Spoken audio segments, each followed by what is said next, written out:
Hello there again, welcome back to Buy Sword and Musket, and we're in the bunker. Today we're going to look at a very special rifle, really a 1 in a million. It is in fact a number 4 by Longbranch, the Canadian makers. But this rifle, I believe, is one of the experimental models. It is in extremely fine condition. As you can see, it's got a beautiful tiger stripe type stock. I think that this may have been applied later on by a board armourer or employee, but it has early features of the number 4 which were not in fact included at a later date. So there are those that say that this is some form of exhibition rifle. I don't think so. There are too many oddities about it, and if you're going to show an exhibition rifle, especially at a war bonds type money raising situation, you'd want to show what the troops were actually using and not something that you couldn't produce and that was actually far more elaborate and fancy looking than what the men would finally get. So let's have a close look at what we have here. So there we are, a 303 bolt action number 4, 10 shot detachable magazine. As I said earlier, and you can see here, it has got a phenomenally attractive stock on it, but I don't believe this would have been applied when it was in its period of use, or it was being used to develop the number 4. It may have been something that was done later when the rifle had not been issued. But let's go over it quickly and see what we've got. We have in fact got a 5 groove bore. We have a wasted front sight in that it is pulled in here at the middle, reminiscent of the old number 1 Mark III, pre-1916. If you look very carefully here, you can see that the front band is in fact hinged. So to get this off, this opens up like a hinge by undoing the screw underneath. We move back along the length of the rifle. We've got the typical Longbranch grooves, which appear in the upper hand guard. Here's the action. Solid bolt head. But I don't know how to quite show you this, but there's the strap on one side. There's been nothing rubbed or removed from that side, the butt socket. If we look at the other side, we can see the first marking of the EX11 serial number. We can see the number 4 Mark I by Longbranch, 1941. So very early days for Longbranch. We've got the typical Longbranch type shaped safety with the LB logo. Now, most shooters would recognise this rounded cocking piece from the SMLE number 1 Mark III rifle. You can see quite clearly that it is fitted to this, and then we see the serial number on the rear of the bolt arm, EX11. Nothing's been ground off, nothing's been removed from the thickness of that. The edges are still as they should be. Now those in themselves, there's the rear sight with the LB mark at the top and the Canadian War Department mark, the C with the arrow within. Those in itself are all fairly unusual features for a number 4 rifle. Now, I'm not going to take it apart, but it was while taking it apart and inspecting it that the evidence that really clinches this one as one of 50, only 50 were made as experimental rifles, is mainly underneath the fore end.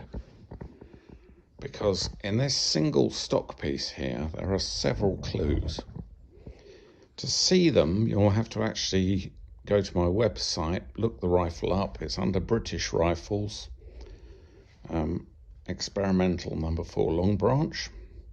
But you will see that once the action and barrel were removed and the handguards removed, that what we have underneath here are a series of hand-machined or hand-routed slots under the barrel inside this fore end. Now that must be an attempt at reducing the weight of the rifle. So somebody has said in the office, this rifle's still too heavy.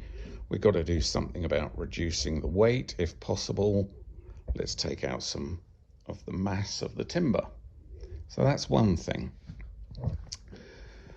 The other thing, which once again, look at the pictures on the website, underneath this nose cap, if you remove this nose band and the handguard, underneath this lower front nose cap is a sprung arrangement, rather like the number 1 again.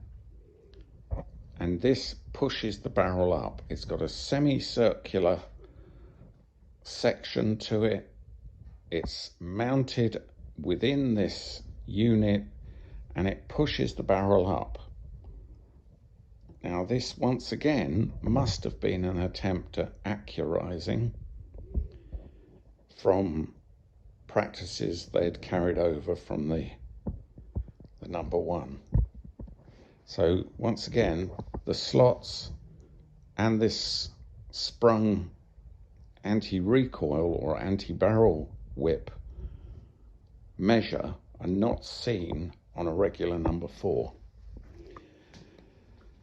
Also back here in the woodwork, once again, underneath the fore end, there have been attempts to bed the muzzle, the ring here, the receiver ring on the underside.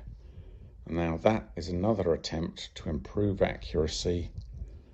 And they're wondering, obviously, should they bed the barrels? Should they be designed to bear here and float down the length or not? So that's underneath there. And the last thing that was discovered is that the main action screw, which is underneath, on disassembly, a brass insert, machined brass insert, was found that sits between the bolt and the wooden stock, like a cylinder, like a pipe.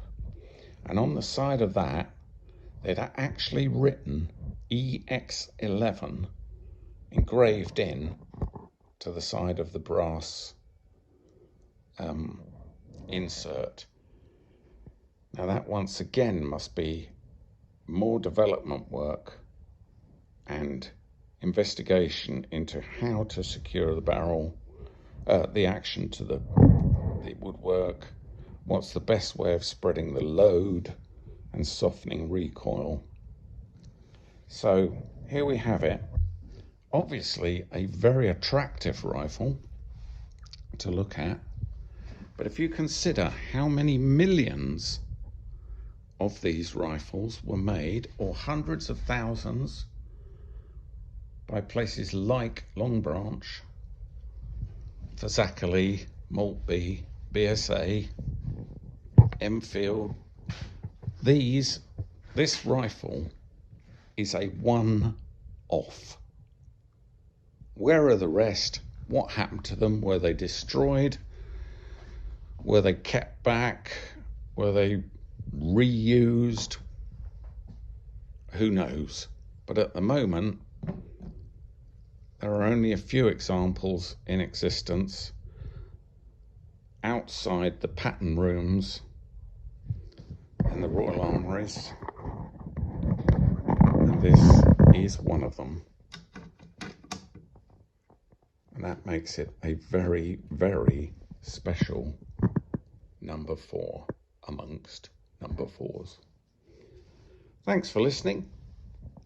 Come back anytime you like, where we'll look at, investigate, just plain drool over other interesting weapons and appreciate the craft of the armourers and machine shop workers that produce these most excellent weapons. I don't think this one's been fired, by the way. If you look at the bolt face, it's absolutely minty. Where are we? Here we are. There's no primer ring.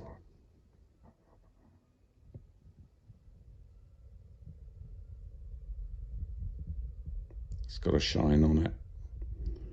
This is a collector's piece. It should be considered unique. So, if you want to see more, come back to Buy Sword and Musket channel. Click like or subscribe. Any questions, I'll be happy to answer them. More pieces of further information, I'm always open to listen.